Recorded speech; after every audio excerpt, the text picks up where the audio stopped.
चलिए सीधे आपको लेकर चलते हैं बुलंदशहर, जहां मुख्यमंत्री योगी आदित्यनाथ संबोधित कर रहे हैं। भाव के साथ जुड़ा हुआ है कि जो राम को लाए हैं हम उनको लाएंगे। और बहनों और भाइयों, इस भाव के साथ जुड़ा हुआ पूरा भारत एक बार फिर से मोदी सरकार बनाने के लिए संकल्पित है। क्या संकल्प है? फिर एक बार, फिर एक बार, फिर एक बार और अब की बार, अब की बार।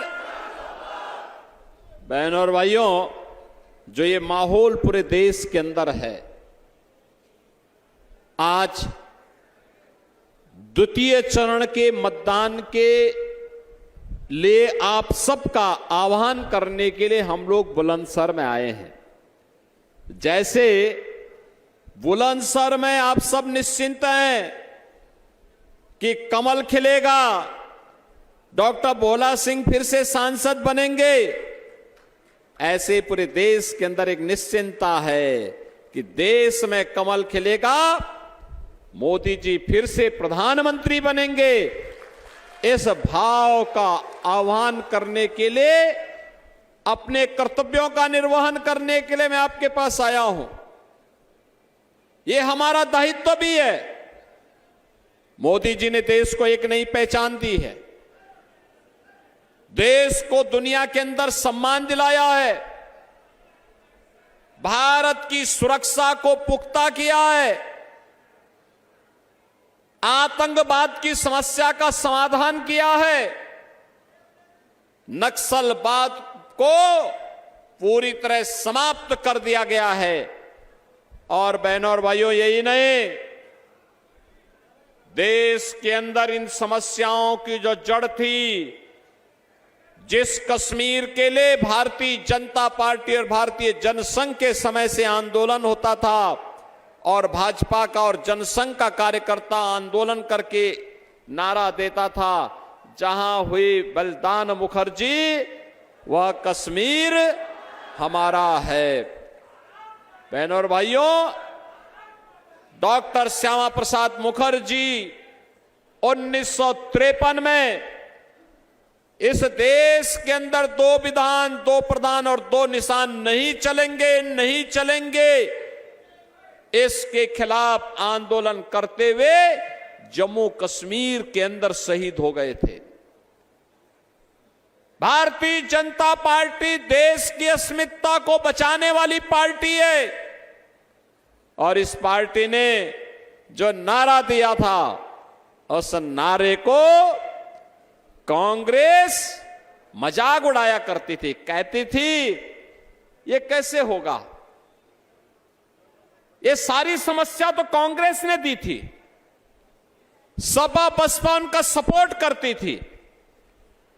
बहनों और भाइयों, और इसीलिए मैं बार बार कहता हूं कि कांग्रेस हो, सपा हो, बसपा हो, ये देश की समस्या की जड़ है। भारतीय जनता पार्टी समाधान का नाम है। इन्होंने देश को धारा 370 दिया, भारतीय जनता पार्टी ने 370 समाप्त करके आतंकवाद की ताबूत पर अंतिम कील ठोंकने का काम भी कर दिया है।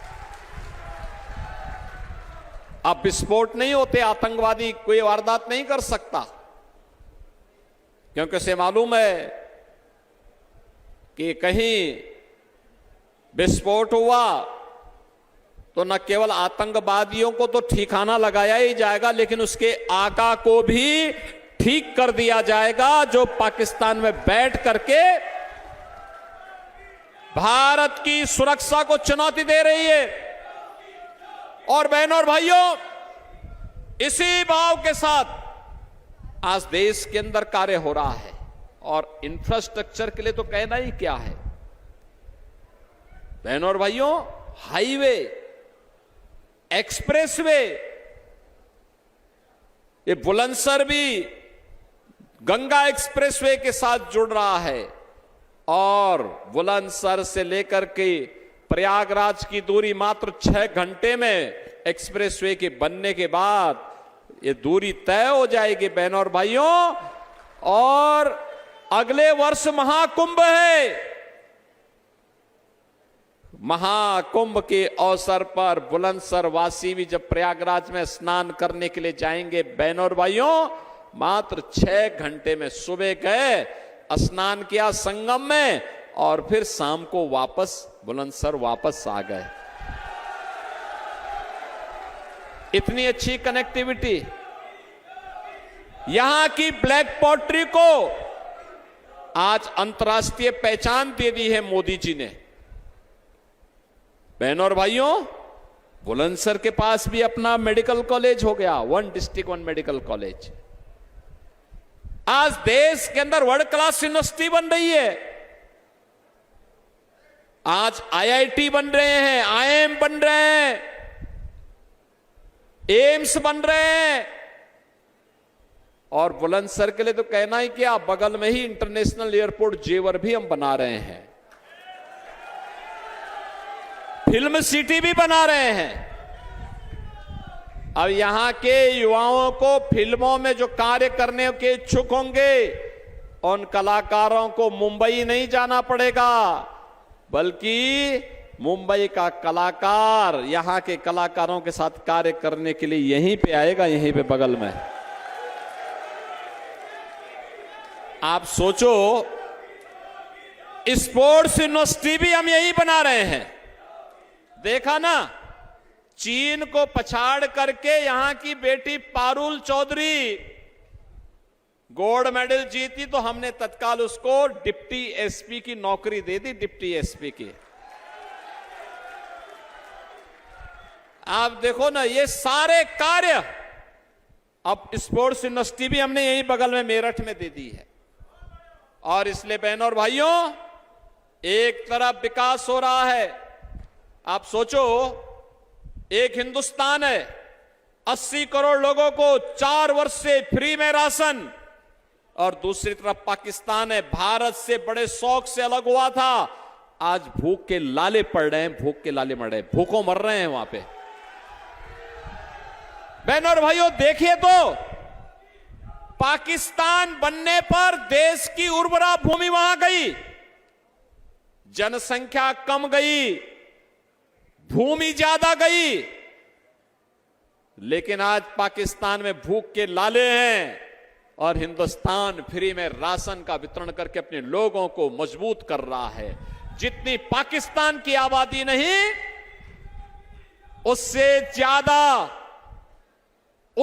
ज्यादा लोगों को हिंदुस्तान ने गरीबी रेखा से ऊपर करके उभारने में मदद कर दी है पिछले 10 वर्ष में मोदी जी के नेतृत्व में। 60 करोड़ गरीबों के लिए फ्री में 5 लाख की आयुष्मान भारत की सुविधा। जिन लोगों के आयुष्मान कार्ड नहीं बन पाए और कोई परिवार में दुर्भाग्य से बीमार हो जाता है, तो हमारा विधायक या हमारा कोई पदाधिकारी या वह स्वयं पीड़ित या हमारा सांसद मेरे पास पत्र भेजता है, तो मोदी जी ने जनधन अकाउंट खोली दिए, हम सीधे उसके जनधन अकाउंट में ही सीधे पैसा भेज देते हैं, जिससे उपचार से वो निश्चिंत हो सके। बहनों और भाइयों, 50 करोड़ लोगों के जनधन अकाउंट खुल गए, 12 करोड़ किसानों को प्रधानमंत्री किसान सम्मान निधि का लाभ मिल गया, 12 करोड़ गरीब घरों में शौचालय बन गए, 10 करोड़ महिलाओं के लिए उज्ज्वला योजना के फ्री में कनेक्शन मिल गए, 4 करोड़ गरीबों के मकान बन गए, और अगले 5 वर्ष के लिए मोदी जी ने आश्वस्त किया है कि 3 करोड़ अन्य लोगों के लिए मकान बनाएंगे। बहनों और भाइयों, 2.5 करोड़ घरों में फ्री में बिजली के कनेक्शन दिए गए। इतना भारी काम, गरीब भी कल्याण भी, विकास के कार्य भी, सुरक्षा भी। और सपा बसपा के लोग तो क्या करते थे, दंगा करवाते थे। मुरादाबाद में दंगा करवाया था कांग्रेस ने 1980 में, और दंगाई को छुपाने के लिए फाइल सपा बसपा कांग्रेस इन लोगों ने दबा के रखी। हम लोगों ने उस फाइल को निकाला और जो दोषी थे, जिन लोगों ने वहां पर हिंदू पर्व के दिन दंगा करवाया था, 40 साल के बाद उनके खिलाफ हमने कार्रवाई की है मुरादाबाद के अंदर। मुझे याद है जब 2017 में मैं प्रचार करने के लिए आया था यहां बुलंदशहर में, तब लोग डरते थे, कहते थे अरे साहब फलाना व्यक्ति चुनाव लड़ रहा है। मैंने कहा घबराओ मत, एक बार बीजेपी की सरकार आने दीजिए, माफिया को वहीं पहुंचा देंगे जहां वो पहुंचने का हकदार है। या तो जेल होगी और या फिर जहन्नुम होगा, इसके अलावा दूसरी तीसरी जगह होगी ही नहीं उसके लिए।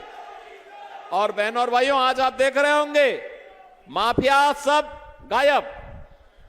अयोध्या में केवल राम मंदिर ही नहीं बना है, बड़े बड़े दंगाई और माफिया और अपराधी जो पहले सत्ता के सरप्रस्त बनते थे, आज राम नाम सत्य है की यात्रा पे निकल गए हैं। और इसलिए बहनों और भाइयों, आपने परसों देखा होगा रामनवमी के दिन भगवान राम का सूर्य तिलक हुआ ना, पूरा भारत गौरवान्वित महसूस किया। 500 वर्षों के बाद रामलला अपने जन्मभूमि पर अपना जन्मोत्सव मना रहे हैं। किसने वंचित किया था? ये कांग्रेस का पाप है, यही सपा बसपा का पाप है। इन लोगों ने हमारे आराध्य को भी अपने स्वयं का प्रमाण देने के लिए कहा कि राम हुए ही नहीं।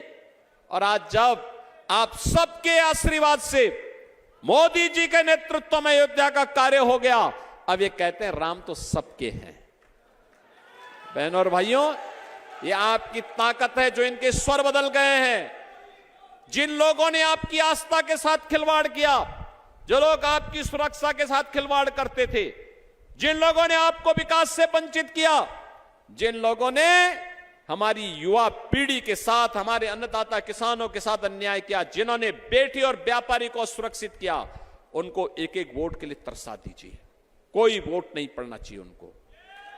अभी से बोलिए, हम वोट देंगे जो देश के बारे में सोचेंगे, विकसित भारत के बारे में सोचेगा, आत्मनिर्भर भारत के बारे में सोचेगा, ग्लोबल लीडर भारत के बारे में सोचेगा। और ये सोच मोदी जी ने दी है। हम भी देश की आवाज के साथ अपने आप को जोड़ेंगे और हमारा भी स्वर होगा, हमारा भी एक ही स्वर होना चाहिए। और बहनों और भाइयों, वो है जो देश के अंदर का है, और वही है कि जो राम को लाए हैं हम उनको लाएंगे। आप सहमत हैं ना? और जो देश की आवाज है कि फिर एक बार, अब की बार 400 पार। सब सहमत हैं? सभी लोग सहमत हैं ना? बहनों और भाइयों, समस्या का समाधान करना ये हमारा दायित्व है। चुनाव के दिन पोलिंग करना आपका लोकतांत्रिक अधिकार है। और इसीलिए मैं आपके पास आया हूं आपसे कहने के लिए, डॉक्टर भोला सिंह को भारतीय जनता पार्टी ने अपना प्रत्याशी बनाया है। श्री अनिल शर्मा हमारे विधायक हैं।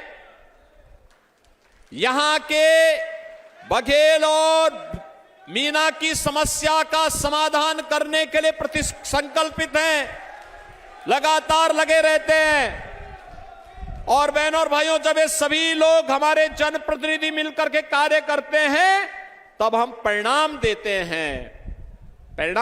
हैं। यहां पे श्रीमती बिमला सोलंकी भी यहां पे काम कर रही है आपके क्षेत्र में। और बहनों और भाइयों, मैं इसीलिए आप सबका आह्वान करूंगा, 26 अप्रैल को चुनाव होने हैं। चुनाव के दौरान प्रत्याशी से अपेक्षा करना कि वो घर घर जाए अत्यंत कठिन होता है। बहनों और भाइयों, चुनाव के बाद वो घुमाइए, बुलाइए, खूब घुमाइए, लेकिन चुनाव के दौरान आपको मोदी जी का प्रतिनिधि बनना पड़ेगा, स्वयं डॉक्टर भोला सिंह बनना पड़ेगा। सहमत हैं? चुनाव के दिन भाजपा को भारी बहुमत से विजयी बनाएंगे। यहां के विधायक अनिल शर्मा ने कहा ना अभी कि पिछली बार से ज्यादा वोटों से हम विजयी बना के भेजेंगे। सहमत है ना सभी लोग? बनाएंगे। तो बहनों और भाइयों, कमल चुनाव चिन्ह पर, और वह तो इस बार तो भाजपा और राष्ट्रीय लोकदल एक साथ मिलकर के देश के अंदर मोदी जी को तीसरा कार्यकाल देना चाहते हैं ना? तो आप भी सहमत है ना? डॉक्टर भोला सिंह को विजयी बनाएंगे ना भारी बहुमत से? तो फिर मेरे साथ बोलेंगे भारत माता की। जहां तक मेरी आवाज जा रही है दोनों हाथ ला करके बोलेंगे भारत माता की, भारत माता की, भारत माता की।